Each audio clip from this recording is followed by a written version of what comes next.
People often ask me, how do you paint realistic highlights? With this apple, there are two highlights. On the left side, you have what's known as a specular highlight, and that's where there's a light bulb, and that area is almost pure white. That's not too hard to paint. What gives people difficulty is reflections like this. This highlight is a weird color. This is pretty straightforward, but what color is this? One way you can help determine what color that is to use a color isolator. And that's like this weird grayish purple color. Now you wouldn't think that would be a color that you would find in an apple, but here we are. I'll sample this and put a big patch of it here so you can see what it actually is. So that's the one critical element of painting realistic highlights, is to get the color right. The second thing is you have to get the shape right too. This is an odd shape, and I spent some time drawing this so that it's pretty similar to what we see in reality. So I'll go ahead and mix that color of this highlight, and then I'll paint it in. I'll take some of this white. As I said, it's kind of like a grayish purple color. I'll use some ultramarine blue, and I'll add some of the pyrrole red to it. And it helps to work out all the streaks before you even compare it to your target color.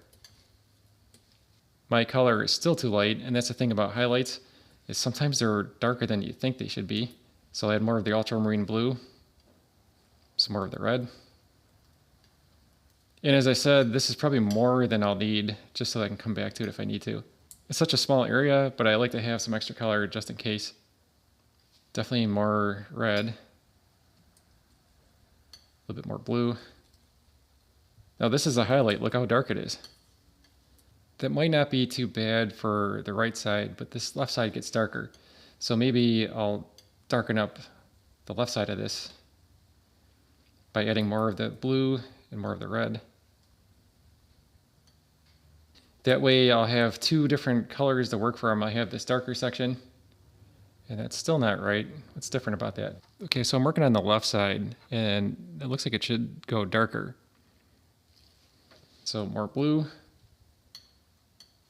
more of the red. I think that needs some yellow. This purple is getting too vivid. I'll take some of this cadmium yellow primrose and see what that does. I'll add a small amount and see what that does. That way, if it's not right, I don't have to start over. I have the photograph upside down just so I can see this reflection.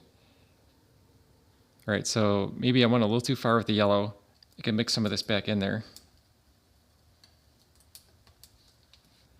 Now that's looking pretty close for some of those areas.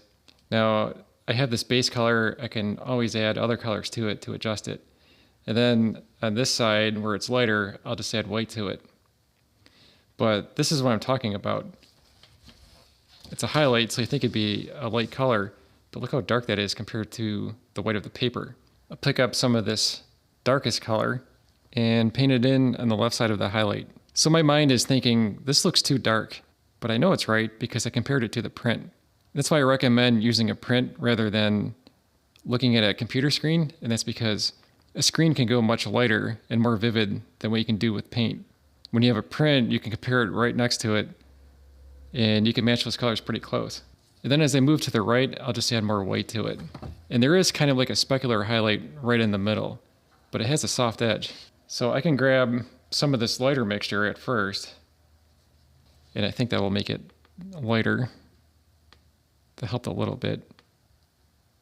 But I can always add pure white to it, and you can't see, but I'm comparing it to the print, and that's not too bad. So I'll just put that in there. It still looks weird, but you can also brush it onto paper and then just see how close it is. It's actually not that bad. I mean, like I said, it might need a little bit more yellow, a little bit lighter. I mean, that's pretty close, but it still looks weird. It's not until you get the edges softer and you fill in the rest of the colors that it starts to look believable. So I'll just fill this in. Then I'll wipe my brush off, and I'll pick up some pure white. That way I can dab it in here to get that specular highlight. And it won't be pure white because there's already some color down there. And that's what I want. I don't want it to stand out too much. I think it'd be wise to fill in the red around here. That way I can soften this edge and make it look more realistic. So I'll pick up some of that red color. This is kind of like the duller color. See, even this doesn't look right. It just looks like it's too brown or too neutral. I haven't touched my detail brush yet, but I think this might be an opportunity to use it. Just put that in there.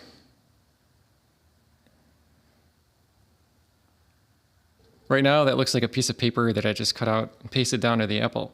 I think it'll help if I blur the edge a little bit so it doesn't look so sharp around the edges.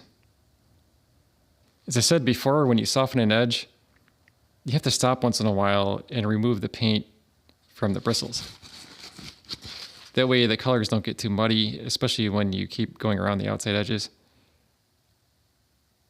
It's pretty good for now. I think I'll come back later once I have the rest of these colors in here. But I'd like to work on this for a little bit. And like I said, even though this is white, I will put paint in there because it just looks like a hole right now. The edge has to be softened.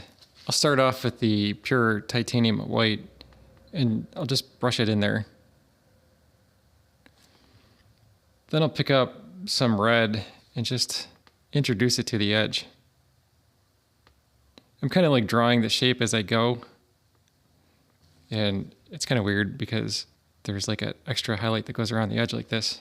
But it's not pure white. There's some red in there. It comes down to about here. Already that looks more natural. I also think this highlight needs to get a little bit bigger. I also think this edge on the highlight needs to be reworked a little bit. I think it has to go a little softer, like the transition here needs to be a little bit more subtle. This side of the reflection should go lighter. It gives it more dimension. You can see in the photo there's like a lighter highlight on the edge, so I'll try to put more of that in there. If you want to see the full painting process and how I refine it to make it more realistic, I have a course link below. Thanks for watching.